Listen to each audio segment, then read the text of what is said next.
ప్రైజ్లా దేవుని పరిశుద్ధ నామానికి మహిమ కలుగును గాక. యేసుక్రీస్తు పునరుద్ధానము మరణము యొక్క ప్లస్ ఆయన తిరిగి లేచిన సందర్భాన్ని బట్టి మీకు అందరికి ప్రత్యేకమైనటువంటి వందనాలు తెలియజేస్తూ ఉంటున్నాను. అందరికీ ఈస్టర్ శుభాకాంక్షలు. ఈ ప్రత్యేకమైనటువంటి సమయంలో ఒక లేఖన భాగాన్ని మనం చూసుకుందాం. యోహాను రాసిన ప్రకటన గ్రంథము 1వ అధ్యాయము 18వ వచనాన్ని మనం చూసినట్లయితే, మృతుడనైతిని గాని ఇదిగో యుగ యుగములకు సజీవుడనై ఉన్నాను. ఇదొక లేఖనాన్ని మనం చూసినట్లయితే ప్రభువైనటువంటి యేసుక్రీస్తు వారు దేవుడు అంటున్నాడు,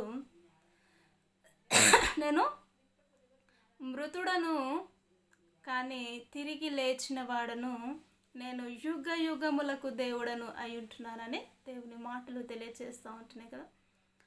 ఆయన నిన్న నేడు ఏకరీతిగా ఉన్నవాడు.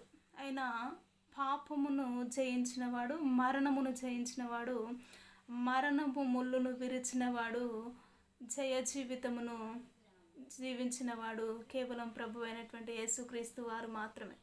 ఈ లోకములు మనం గమనించినట్లయితే అనేకుల సమాధులు ఇప్పటికీ పూడ్చబడి ఉన్నట్టుగా మనము చూస్తూ ఉంటాం కదా. దేవుళ్ళుగా పిలువబడుతున్న వారు అనేకులు ఉన్నారు. ఇప్పటి వరకు కూడా అన్ని సమాధులు మూతబడి ఉన్నవి అని మనము తెలుసుకున్నాం కూడా. కానీ కేవలం ప్రభు అయినటువంటి యేసుక్రీస్తు వారి సమాధి మాత్రమే ఇప్పటికీ కూడా నేటికి కూడా ఖాళీగా ఉన్నదని శాస్త్రజ్ఞులు పరిశోధనలు చేసి బయలుపరిచిన విషయం ఏంటంటే, యేసుక్రీస్తు వారి సమాధి ఇప్పటికీ కూడా తెరిచే ఉన్నది అని దేవుని వాక్యము తెలియజేస్తూ ఉంటుంది.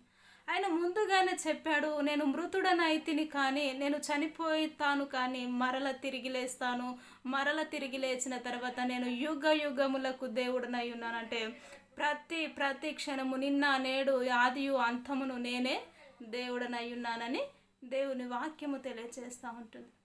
నిజముగా మృతులను ఆరాధిస్తున్నవారు చాలామంది ఉన్నారు కదా. చనిపోయిన మనుషులను ఆరాధిస్తున్నవారు, రాజులను అధికారులను ఆరాధిస్తున్నవారు, దేవతలుగా సృష్టిని ఆరాధించిన వారు ఎంతోమంది ఉంటున్నారు. కానీ సృష్టించిన దేవుణ్ణి ఆరాధించలేకపోతూ ఉంటున్నారు. చెట్టులను, గుట్టలను, రాయిలను, రప్పలను, మనుషులను, పూజారులను అనేకులు నిజముగా దేవుడుగా పిలువబడుతున్నట్లుగా వారు భ్రమపడుతూ ఉంటారు. కానీ నా దేవుడు అంటున్నాడు, నేను నేటికి కూడా సజీవుడను, నేను ఇప్పటికి కూడా బ్రతికి ఉన్నవాడను, నేను నిన్న నేడు ఏకరీతిగా ఉన్నవాడను, నేను యుగ యుగములకు కూడా దేవుడను అని దేవుని వాక్యము తెలియజేస్తూ ఉంటుంది.